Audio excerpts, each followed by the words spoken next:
Abra a sua Bíblia em Amós, capítulo 3, verso 3.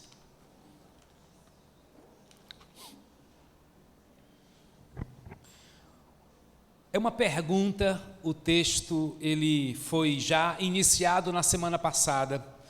E eu creio, irmãos, que esses próximos domingos serão tão importantes para nós como igreja. Esses domingos é um tremendo alinhamento espiritual para nós como igreja. Eu estou muito animado que Deus está trazendo à tona, revelando tudo aquilo que precisa vir para a superfície nesse momento, porque Ele é santo, a sua igreja é santa, e Ele tem mexido com o meu coração, eu sei que com o seu também.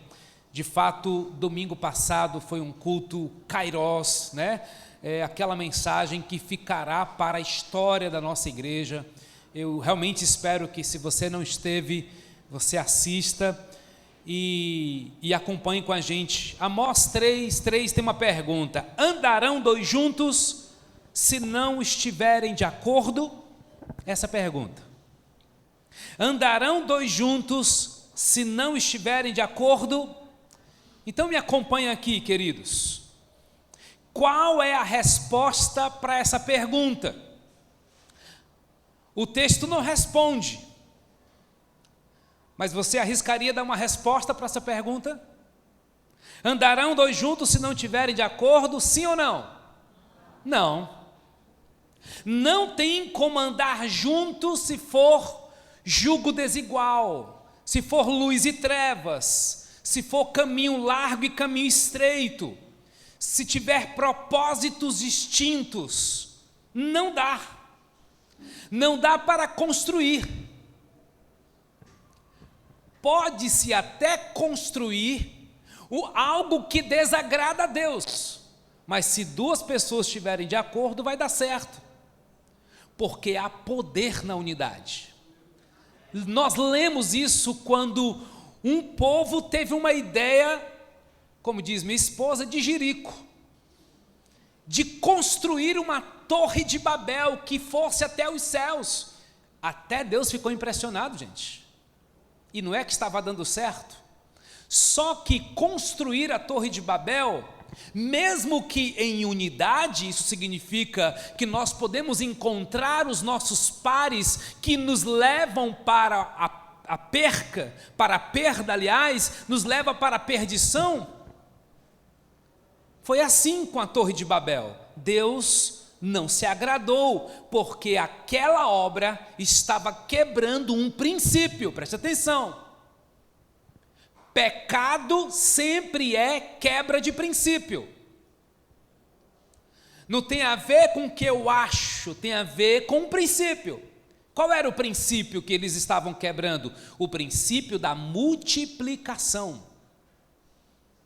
É por isso que a palavra divisão no reino de Deus não é bem-vindo. Uma célula não se divide, uma célula se multiplica. Se tiver dividida, tem problema. Uma igreja não se divide, uma casa não se divide. Lemos esse texto, ela se multiplica. Qual é o princípio? Sejam férteis e multipliquem-se. Então o princípio é da multiplicação. E por que, irmãos, mesmo sabendo a resposta, por que nós decidimos caminhar com quem não está caminhando na mesma direção? Por que a gente decide caminhar com alguém que é jugo desigual, que é um pensamento diferente, propósitos distintos? Porque lá no fundo, nós temos a perspectiva que vamos mudar o outro. E na maioria das vezes nós nos frustramos porque não é bem do nosso jeito, se não for a graça de Deus. Eu sou filho de um casal que decidiu escolher o outro sem ter entregado a vida a Jesus. Sabe o que aconteceu? 6 filhos, 3 de um lado, 3 do outro. Alguma coincidência? Já está aumentando, 4 já estão servindo e seguindo a Jesus, a muito custo. Não estou dizendo com isso que é garantia que, tendo um pai e uma mãe convertidos a Jesus, seus filhos seguirão para sempre. Não estou trazendo essa garantia, eu estou dizendo que há um acordo. Vocês lembram de Jonas? Para Jonas o destino é Nínive. Para o capitão do navio o destino é Tarsis. E quando Jonas está na embarcação indo para Tarsis, vem uma tempestade sobre o barco. Quem é o problema do barco? O Jonas ou o capitão? É Jonas, porque ele recebeu uma ordem para ir a Nínive. Ele pega um barco e vai para Tarsis. Muito cuidado, meus irmãos, porque quando nós entramos em embarcações com destinos diferentes do nosso, diferente do que agrada a Deus, nós atraímos tempestades. Sabe o que é incomum para eles? Ambos acham que estão indo para o lugar certo.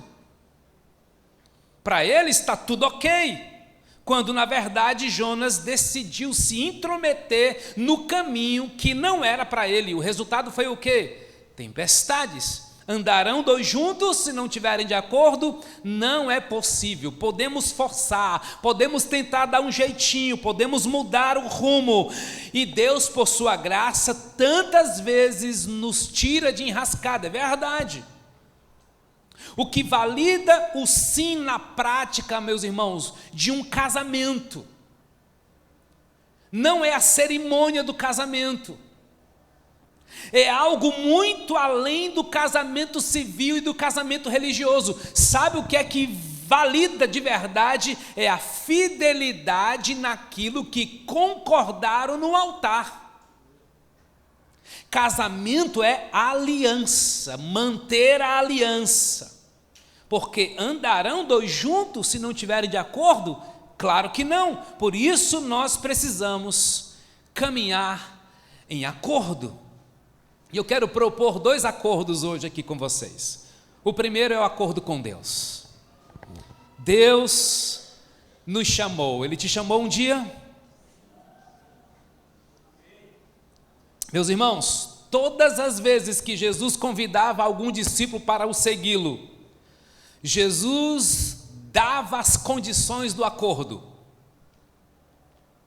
Lucas capítulo 14, verso 26 e 27, coloca para a gente, Lucas 14, 26 e 27, se alguém vem a mim e não me ama mais do que ama o seu pai, a sua mãe, a sua mulher, os seus filhos, os seus irmãos, as suas irmãs e até a sua própria vida, não pode ser meu discípulo.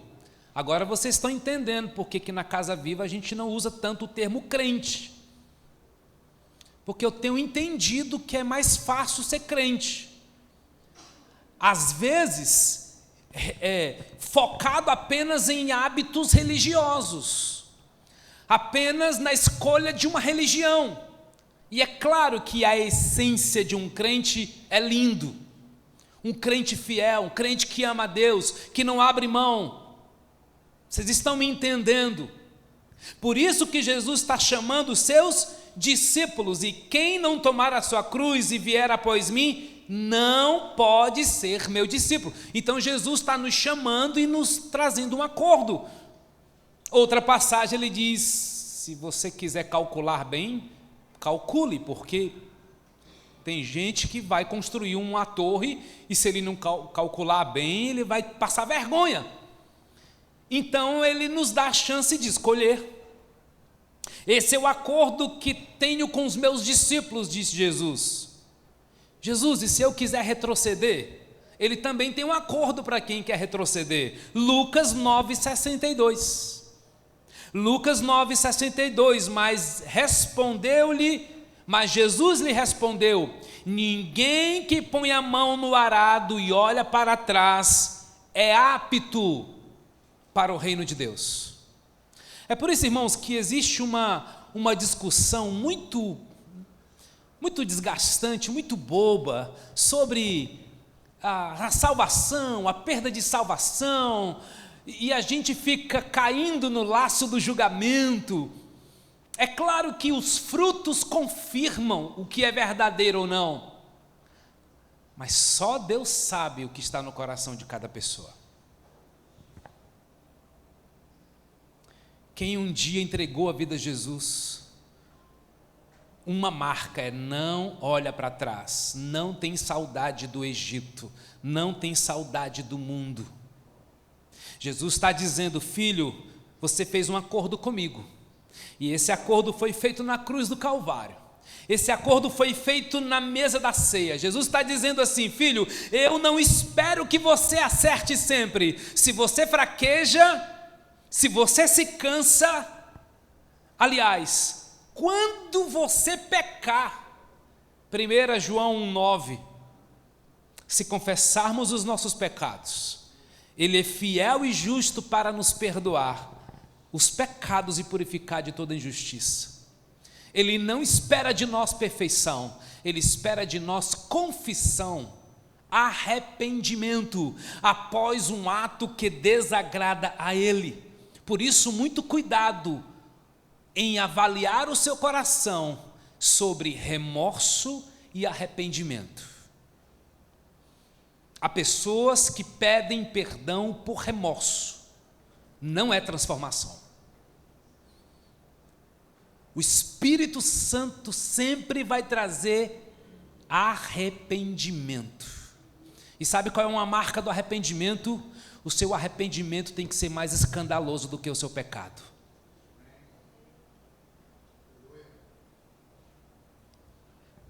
Jesus tem acordos com a gente. Se você se sentir sozinho, Jesus está dizendo, a palavra de Deus está dizendo em Isaías 41:10, estou me sentindo só, não tema, porque eu estou com você. Não fique com medo, porque eu sou o seu Deus, eu lhe dou forças, eu ajudo, sim, eu seguro pela mão direita da minha justiça. Esse é o acordo que Deus tem com a gente. Igreja, nós somos uma igreja viva. Deixa eu dizer uma coisa para você. Você pode dar glória a Deus quando você ouvir uma palavra de Deus. Você pode dizer um aleluia bem alto. Você pode se soltar, meu irmão. Certo? Você pode ficar à vontade. Só não prega mais alto do que eu. Tá certo? Mas dá glória a Deus, cara. Fica à vontade. Se você achar que está cumprindo a missão de fazer casas de paz, e você diz, puxa, mas eu me sinto tão só, você não está só não. Jesus tem um acordo com você em Mateus 28:20, e eis que estou com vocês todos os dias até o fim dos tempos. Ele está com você. Sabe o que Cristo está dizendo? Nós temos um acordo. Deus fez um acordo com Abraão, meus irmãos, que lhe daria um filho. E Abraão estava reclamando do tempo que nasceria esse filho. E Deus, já feito um acordo com Abraão, o Senhor diz em Gênesis 15, por favor, coloque esse texto, Gênesis 15, verso 2 até o verso 6. Acompanhe comigo o acordo que Deus faz com a gente e a gente precisa fazer com Ele. Abraão respondeu, Senhor Deus, que me darás se continuo sem filhos, e o herdeiro da minha casa é o Damasceno Eliezer? Abraão continuou, tu não me deste descendência, e um servo nascido da minha casa será o meu herdeiro. E eis que a palavra do Senhor veio a ele dizendo, esse não será o seu herdeiro, pelo contrário, aquele que será gerado por você, esse será o seu herdeiro. Então o Senhor levou-o para fora e disse, olhe para os céus e conte as estrelas, se puder contá-las. E lhe disse, assim será a sua posteridade. Abraão creu no Senhor e isso lhe foi atribuído como justiça. Vamos pular para Gênesis 21.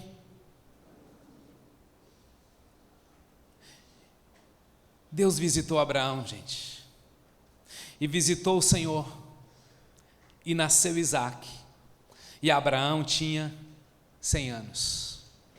Você sabe por que isso aconteceu? Porque quem faz acordo com Deus nunca se frustra. Ele não é filho do homem para que minta. Ele não é filho do homem para que se arrependa. Por quê? Porque o nosso Deus é um Deus de acordo, é um Deus de aliança, é um Deus de promessa. Deus quer andar com você. Cristo quer um relacionamento com você. E Ele espera lealdade de você. Ele espera fidelidade de você. Andarão dois juntos se não estiverem de acordo? Não. Não é sobre ser perfeito, é sobre ser fiel. Não é sobre ser religioso, é sobre ter um relacionamento com Jesus. Não é sobre cumprir regras, meus irmãos, é sobre ser fiel a princípios inquebráveis. Posso dar um exemplo? O perdão. Perdão é um princípio. Se perdoar, será perdoado. Se não perdoar, não será perdoado. Por quê? A quem muito ama, muito perdoa. Quer um outro princípio? Humildade. Deus dá graça ao humilde. Ao soberbo, Ele vira as costas, no original.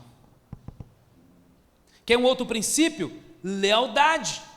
Ser leal significa ter um profundo compromisso com Deus, com sua palavra, com suas ações, com as suas intenções. Irmãos, você lembra quantas perguntas Jó fez para Deus? Não sei se você já percebeu, mas Deus responde as perguntas de Jó com outras perguntas. Onde você estava, Jó? Quando eu estava preparando o mundo, quando eu estava fundando a terra. Ele faz tantas declarações fortes. Por quê? Porque o nosso Deus não falha, Ele é um Deus de acordo. Sejamos honestos conosco mesmo. É possível andar junto sem perdão? É possível andar junto sem humildade? Pense nos relacionamentos à sua volta. É possível um casamento sem perdão, gente? Não. É possível uma amizade sem humildade? Não. É possível um ministério sem lealdade? Não. Porque a gente vive um tempo de mau caratismo, de gente que não honra acordo. O que Deus está dizendo para nós é: filho, eu tenho acordo com você, eu sou um Deus de aliança, vamos caminhar juntos. O que Jesus está dizendo é: eu quero andar com vocês, eu tenho um acordo com vocês. Aliás, eu sou a ressurreição e a vida.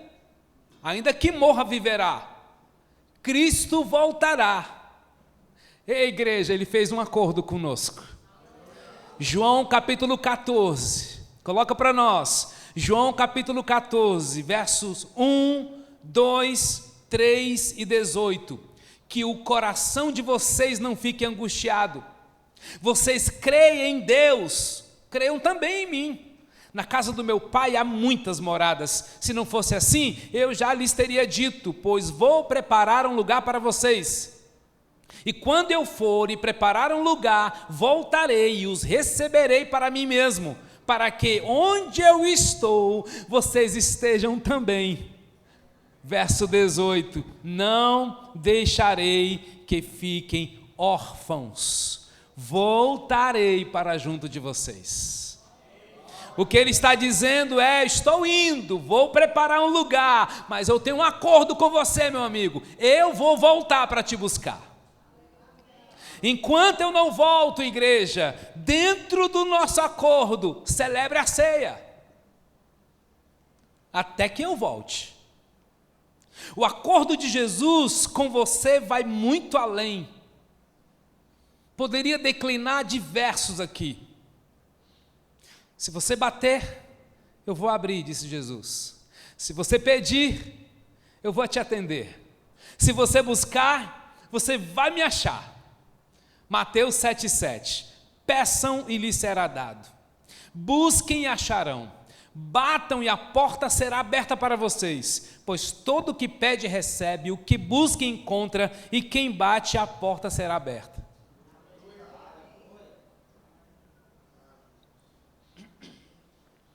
Você já fez um acordo de andar com Deus? Você já fez um acordo que não vai largar Ele por nada? Aliás, essa é uma das perguntas que eu e Vanessa fazemos para os nossos filhos, fizemos para as duas meninas quando decidiram se batizar, ambas com 11 anos.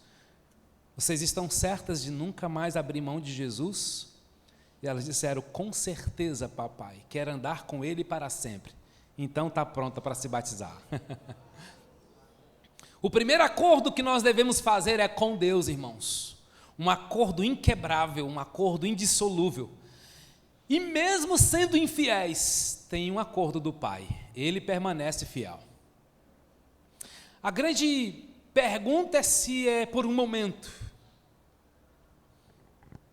A grande pergunta é se é algo que aconteceu na sua vida que te afastou dele em algum momento. Eu já conheci pessoas que perdeu alguém muito querido e se decepcionou com Deus. É compreensível, irmãos, a dor. É empático ouvir o que dá angústia na alma. Situações que nós vamos vivendo no dia a dia. Por que, Senhor? Por que, Senhor? Ele te entende. Mas eu preciso te lembrar o que Jó disse no capítulo 42. Bem sei que tudo podes, e que nenhum dos teus planos podem ser frustrados. Deus nunca errou com você. Se chegou uma dor na sua vida, tem um propósito. Cuida de encontrar o significado. Caso contrário, você ficará parado, esmagado, e será alguém que não vai viver com relevância, porque não encontrou o propósito da sua dor. Ele não desiste de você. O segundo acordo, irmãos, são os acordos de família. E eu tenho para mim que eu não vou completar essa palavra hoje, porque eu estou entendendo que é um tempo kairós que Deus está dando para a Casa Viva, onde muitas coisas serão ajustadas, alinhadas à luz da palavra. E eu quero começar, obviamente, hoje, trazendo alguns acordos da família de Deus, que nós devemos ter um com o outro, o que Deus espera sobre nós na sua palavra, porque há um poder incrível na unidade. Irmãos, eu estou tão empolgado com o que Deus está fazendo na nossa igreja. Irmãos, as casas de paz é uma estratégia de Deus, extraordinário, está nos mobilizando. Eu sei que tem gente que nunca fez o que está fazendo agora.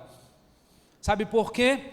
Porque isso nos tira do comodismo, isso vai nos impulsionando a ver que o evangelho é simples. Eu acredito que a casa mais perto de casa é a minha casa, certo? Eu dou talvez uns 10 passos para chegar na minha casa de paz. A geografia é o que menos importa. O que importa é o que está por trás. É realmente a atenção, é o amor, é o carinho. É ver que Deus está fazendo grandes coisas. Queridos, nós vimos semana passada que a igreja dividida não fica em pé. Que uma família dividida é uma família sem forças para vencer batalhas. Por isso falamos de uma casa inabalável. Que uma empresa dividida dificilmente prospera. Uma igreja dividida se torna muito mais vulnerável aos ataques do diabo. Uma família onde marido e mulher estão constantemente brigando, se ferindo por falta de unidade, é uma família muito mais suscetível aos ataques de Satanás. Quando há, irmãos, uma divisão, por exemplo, na criação de filhos, isso é potencialmente destrutivo para uma geração, porque fere o princípio de autoridade, fere o princípio do respeito. E se quebrar o princípio de autoridade, enfraquece a família, e nós vamos criando uma família disfuncional, e aí vira bola de neve. Isso é tão sério, irmãos. Por isso hoje eu quero, com muita dependência de Deus, na autoridade do Espírito Santo, confrontar 5 inimigos que afetam a nossa unidade. A gente precisa ter clareza, a gente precisa ter realidade, porque Jesus, antes de dar a água viva para a mulher samaritana, ele a confrontou, perguntando: manda chamar o teu marido. E ela diz: eu não tenho marido. Dissestes bem, porque esse com quem tu estás não é teu marido. Só que a mulher estava falando sobre adoração. Dizem que a adoração é no Monte de Jerusalém, e outros dizem que é em Gerizim. Qual dos dois se deve adorar? E Jesus sempre indo na veia, porque é assim, quando a gente não quer resolver uma coisa, a gente fala de outras coisas, a gente muda o foco. E Jesus diz: manda chamar o teu marido. E ela diz: eu não tenho marido, e esse com quem você está não é o seu marido. E Jesus faz uma transformação poderosa, gente. Então, qual é o primeiro inimigo? Indiferença. Irmãos, a indiferença é um grande inimigo da unidade da igreja. Indiferença é quando se instala frieza nos relacionamentos. Não é por acaso que um marido se esfria com a esposa, que a esposa se esfria com o marido. Não é por acaso que amigos, que líder e liderado, patrão, empregado, não é por acaso. É quando ninguém mais se importa com ninguém. Indiferença, cada um vive a sua vida, a sua agenda. Isso vai esfriando cada vez mais, e daqui a pouco a unidade vai se quebrando. E não demora muito, a gente começa a ouvir as seguintes perguntas: cadê o amor? Cadê o cuidado? Cadê o líder? Cadê a atenção? Porque essa indiferença precisa ser tratada. Então guarde essa palavra, irmãos. Isso é conversa de discípulo, tá, gente? Porque eu sei que tem caminhos mais fáceis. Eu não sei por que Jesus me pediu para seguir os caminhos mais difíceis. Eu acho até que eu saberia fazer, porque eu sei onde eu fui treinado. Mas nós vivemos numa geração que não gosta de tratar. A gente gosta de fugir, a gente gosta de pegar outros atalhos, se possível sem dor, se possível sem sofrimento, se possível sem encarar, se possível sem uma conversa verdadeira, se possível. Mas a gente precisa aprender a tratar. E vocês, espero, serão apaixonados por essa palavra, porque haverá muito amor. É preciso muito amor para se ouvir e para se falar. Toda conversa que eu tenho, eu oro por isso. Graça no falar e graça no ouvir. Essa indiferença precisa ser tratada, gente. Na indiferença nós fazemos o que gostamos. E se eu só faço o que eu gosto, eu vou quebrar o princípio da unidade. Por exemplo, tem casais que se divorciam, e quando você vai aprofundar, você vê que não tem brigas, mas a gente está tudo bem, não tem muita briga. O que é? Que a indiferença é que o marido ou a esposa começa a silenciar, aí não tem brigas, porque é possível brigar de forma saudável. Talvez seja um termo muito forte, tá certo? E por que não brigam? Porque são indiferentes. Se instalou a indiferença, se manifestou a frieza, o silêncio, a distância, e essa atitude é muito perigosa em qualquer relação. Portanto, meus irmãos, a indiferença é um inimigo perigosíssimo para o seu casamento, para as suas amizades, para a sua igreja, para a sua célula, e nós vamos já entender como é que a gente vai combater. Porque a casa inabalável, que não cai, ela precisa reconhecer as batalhas espirituais que vêm sobre elas. É verdade, tem muitas lutas emocionais. E eu tenho entendido que lutas espirituais se resolvem com armas espirituais. E as emocionais com as armas emocionais. Também. O fato é que Jesus pode mudar tudo, gente. O fato é que Jesus não depende de uma medicação para fazer o que Ele quer. Não depende de uma terapia para fazer o que Ele quer. O problema é quando a gente supervaloriza ou subestima. Há quem diga, Deus me livre, crente não dá para ir para psicólogo.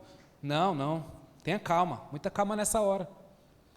E tem gente que só resolve suas questões numa sala de terapia. Gente, vamos achar o equilíbrio no nome de Jesus, vamos achar a verdade de Deus, porque Ele pode fazer todas as coisas. Caráter, aliás, vamos fechar isso. A indiferença é um inimigo que a gente precisa tratar. Amém? Segundo inimigo, o isolamento. Não ande sozinho, caso contrário você será presa fácil. A vida cristã não pode ser vivida solitária e isoladamente. Me mostre um discípulo ou um crente que anda sozinho e o cara está voando. Me mostra.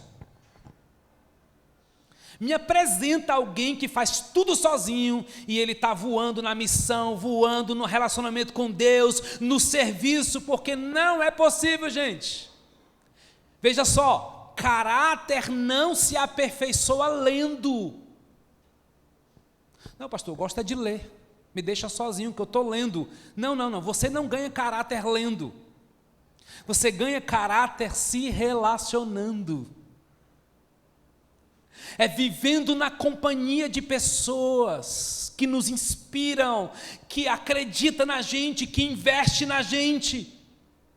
Ei, isolamento é uma arma do inimigo de Deus. E só existe relacionamento se eu abandono o isolamento. Se eu abandono o individualismo. Se voluntariamente eu me submeter a uma vivência relacional no corpo, a uma autoridade espiritual, isso vai exigir humildade, isso vai exigir uma entrega, queridos. O primeiro passo de alguém que está caindo na caminhada cristã, ele começa a andar sozinho. E nós precisamos de pessoas que tenham a vida de Cristo para nos inspirar, para nos levar de volta para a fonte. Porque a caminhada com Jesus, irmãos, não pode ser vivida sozinha. O diabo sabe tanto da importância estratégica que a igreja tem para o avanço do reino, ele sabe tanto disso que ele fará de tudo para dividir o corpo de Cristo. E a sua arma sempre será isolar as pessoas, enfraquecer os elos, gerar conflitos. Esteja atento, queridos, não dê lugar ao diabo. Não seja o elo fraco da corrente. Tem algum elo fraco entre nós? Se tem, hoje é dia da gente corrigir isso. Você se isolou, pode se reconectar. Existe conflito entre nós, indiferença, inimizade, reservas. É possível tratar, é possível conversar. Você consegue olhar no olho de cada pessoa que você se relaciona e dizer com sinceridade: eu amo você. Você faria isso? Se não consegue, é hora de restabelecer conexão. Terceiro inimigo, o individualismo. É quando nós queremos o bem só para a gente mesmo. É quando a gente quer só a nossa satisfação mesmo. Inclusive, temos a ousadia de orar pedindo algo para Deus só para nós, gente. E Tiago pega pesado com a gente, Tiago 4:3. Pedem e não recebem, porque pedem mal, para esbanjarem seus prazeres. É quando dentro de uma família nós dizemos assim: eu vou buscar o meu Deus para resolver os meus problemas e que cada um resolva o seu. Quantas vezes nós somos atacados por esse inimigo do individualismo, e a gente fica fraco, e a gente escolhe também andar com fracos. Quantas vezes nós somos tentados, gente, na área financeira, e a gente não consegue evoluir, crescer, mudar, porque a gente vai vivendo sozinho, vai se isolando. Amados, se nós não lutamos um pelo outro, nós somos uma família fraca. O inimigo ataca, mas não será assim com a Casa Viva. Casa Viva, sua igreja, sua casa, sua família é uma família forte, porque você não é individualista, você é alguém generoso, você é alguém de verdade, você é alguém que sabe viver na interdependência.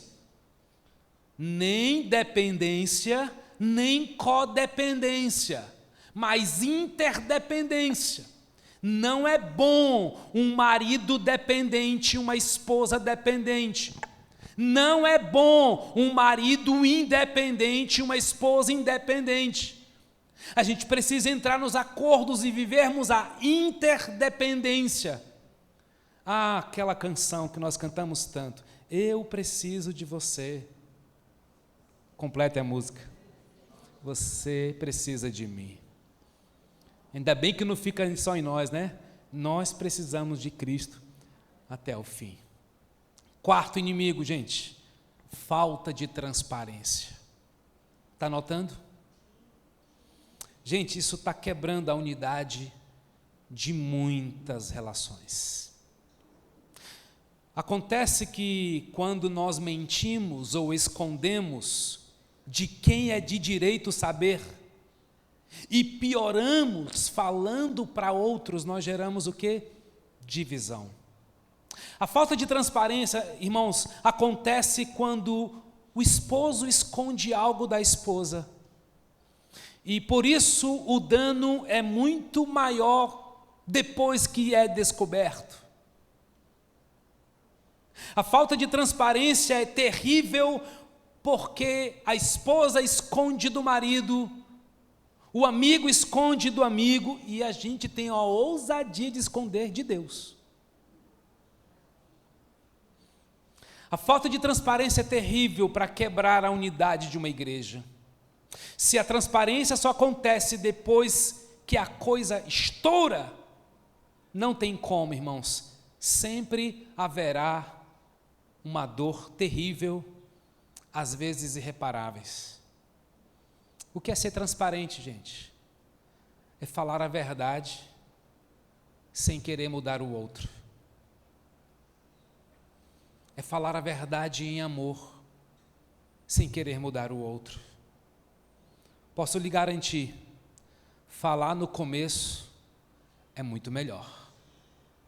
É muito melhor pagar o preço da vergonha no início do que esperar o negócio se avolumar.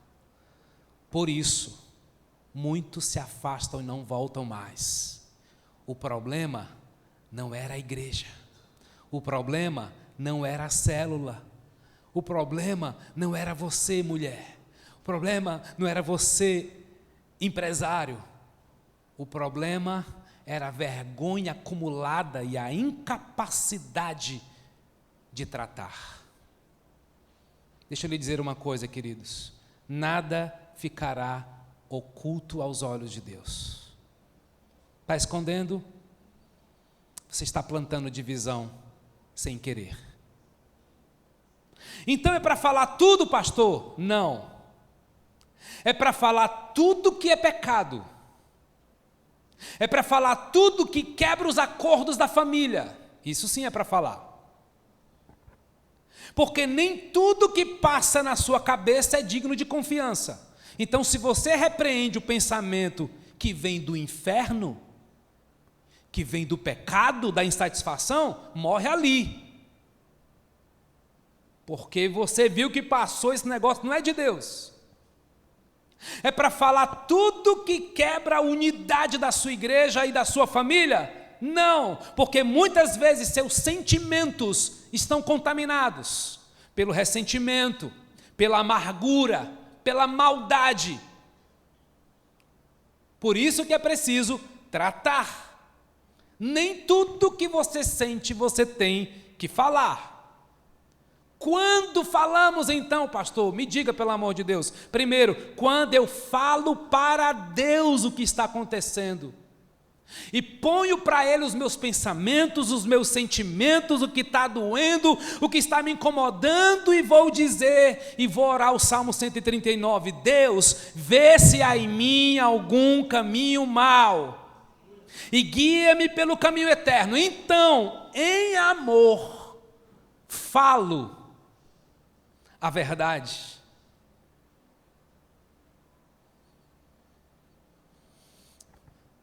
Mas se recolhe com Deus primeiro. Deus, isso que eu estou sentindo é teu, Senhor.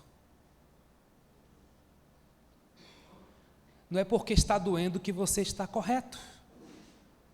Não é porque machucou que necessariamente o outro te machucou. Calma. Deus, vê se há em mim algum caminho mau. Depois você fala, em amor, para o envolvido, para o marido, para a esposa, para o liderado, para o amigo, enfim. A gente precisa crescer tanto na transparência, irmãos. Esse é um caminho para os fortes. Esse é um caminho de maturidade. Porque na confissão a cura.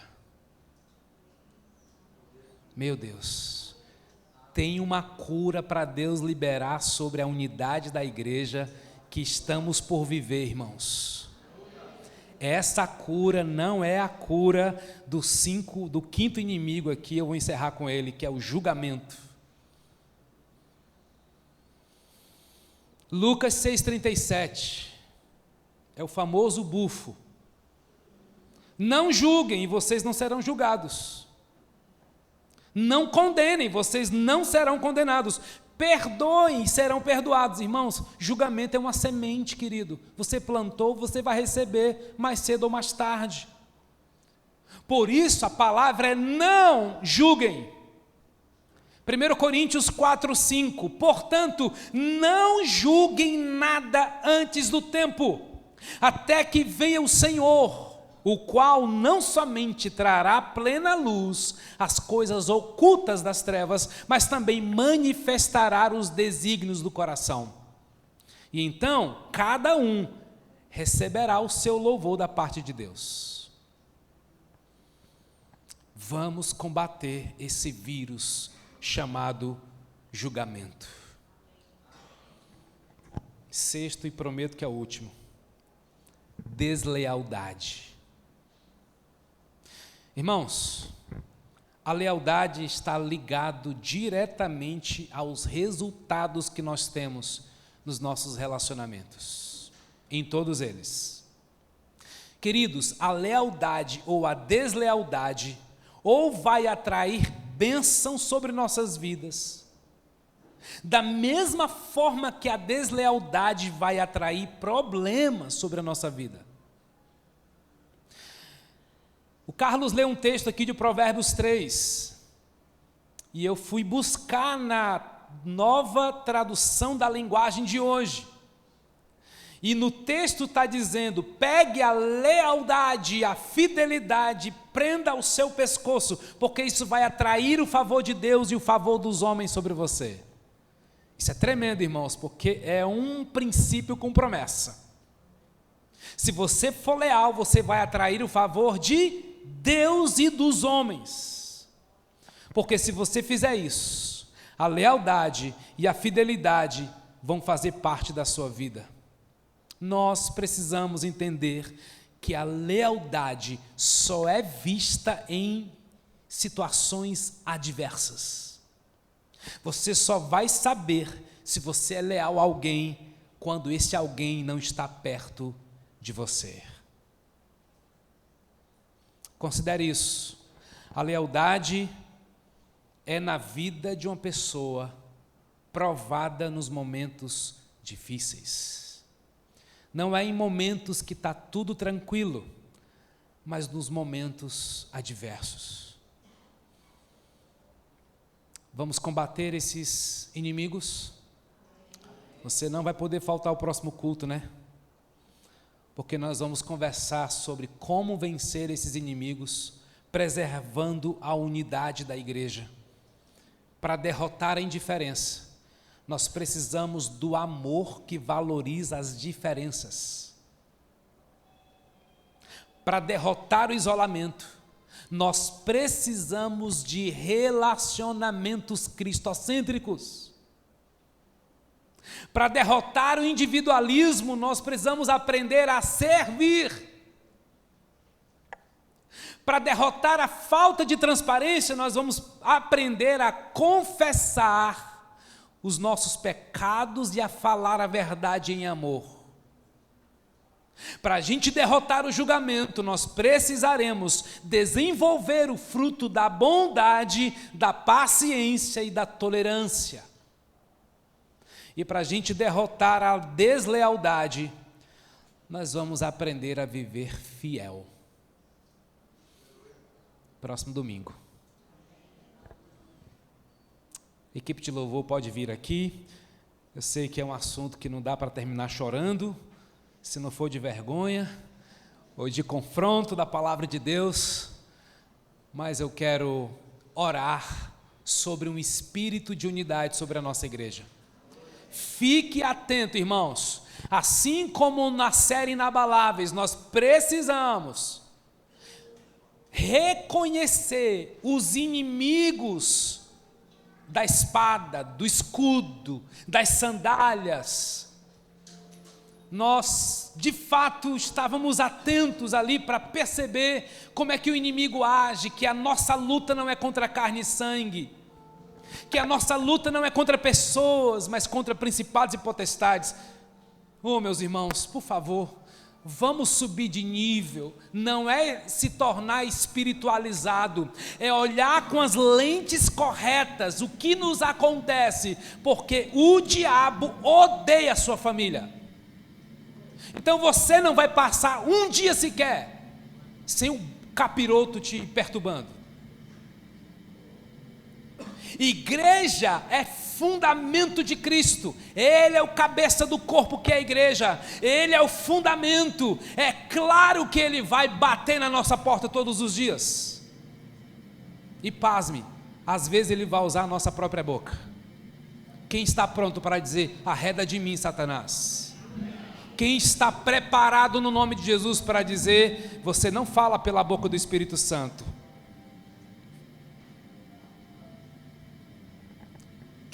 Vamos continuar lutando com as armas certas, mas eu preciso falar de unidade, porque o amor cobre multidão de pecado.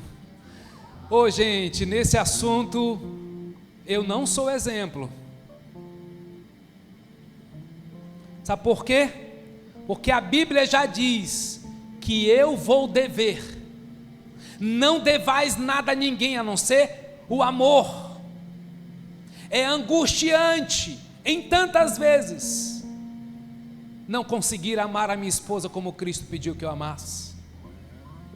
Tantas vezes não conseguir amar a minha igreja como ela merece ser amada, mas eu não me culpo por isso. porque aqui eu não estou no meu merecimento, aqui eu estou debaixo de uma ordem, de uma obediência. Eu posso não amar como deveria ainda, mas pense num cara obediente. Eu sou obediente a Deus, eu sei que Deus está fazendo, e Deus está me revelando coisas, como Ele está revelando para vocês também, tá certo? Não é cacuete de profeta não, gente, Deus está mostrando mesmo. Estou encantado com o que Deus está revelando. Vamos crescer em amor, gente, porque essa multidão de pessoas lá fora, que um dia abriram mão de Jesus, abriram mão da igreja de Jesus, é porque eles não foram amados, sim, foram julgados. Muitos desigrejados têm razão de falar da gente, moralista, de bando de julgadores, que não ama, que desiste da gente. É verdade, mas não é toda a verdade, meu amigo, porque aqui existe um povo que depende de Jesus, que está sendo lavado, perdoado, e nós estamos crescendo em amor. Portanto, cresçamos em tudo, diz Efésios 4,15, cresçamos em tudo naquele que é o cabeça, Cristo. Vamos crescer em unidade, irmãos, vamos crescer em amor. A gente vai pisar no pé do outro, é inevitável, a gente está caminhando junto, mas a gente tem um acordo, um só Senhor, é o texto que eu vou começar o próximo domingo. Há um só Senhor, uma só fé, um só batismo, temos uma unidade, amém? A gente não discorda aqui que Jesus é o Senhor da nossa vida, a gente não discorda da ceia, a gente não discorda da palavra de Deus, a gente não discorda de orar, a gente não discorda de jejuar. Tem muitos acordos e tem muita coisa que nos une, e se a gente andar lado a lado, mas andando, tá bom? Não é parado, não é fugindo, não é se isolando, não é observando e nem é criticando, é andando, você será transformado como eu estou sendo. Pai, eu te peço por um batismo de amor e unidade sobre a nossa igreja. E eu sei, Pai, que o Senhor confiará mais e mais a nós vidas, porque ao chegarem nesse lugar eles serão amados, compreendidos, transformados pela palavra do Senhor. Deus, nós não vamos mudar ninguém até que Cristo seja o centro desta igreja e as pessoas vejam Cristo em tudo que a gente faz. No louvor elas veem Cristo, nas células elas veem Cristo, nos pastores dessa igreja eles veem Cristo, nos líderes de célula eles veem Cristo. Ah, Jesus, nos prepara, porque o Senhor já vem nos enchendo, e eu te peço, Senhor, repreende Satanás, seus demônios, seus ardis, que vem trazer divisão, facção, maledicência, toda palavra do inferno, do mal, nós repreendemos em nome de Jesus, e nós nos posicionamos como aqueles que vão preservar a unidade pelo vínculo da paz. Ah, Senhor, eu declaro um tempo de paz, eu declaro, Senhor, um tempo de submissão, entregue, Deus, as autoridades, eu entrego, Deus, eu oro a Ti, para que as autoridades espirituais dessa igreja sejam também revestidos de amor e de sabedoria. É de um lado e do outro, Senhor, é de um lado e do outro. Ah, Senhor, traz acordo, traz unidade entre nós, porque essa casa, ah sim, ela continuará de pé, porque nós estamos em pé, de pé no Senhor, dependendo do Senhor, dependendo da Sua palavra. Ajuda-nos e tira do nosso meio, tira mesmo, Senhor, todo julgamento, todo individualismo, nós rejeitamos, mas nós já detectamos ele, nós já fizemos uma radiografia hoje. Revela muito mais, Senhor, tira a infidelidade, tira a indiferença do nosso meio, tira o espírito competitivo, de comparação, não, Senhor, não de rejeição, não, Senhor, nós queremos ser uma comunidade que ama de verdade. Nos capacita isso, Senhor, nos capacita para a glória do Teu nome.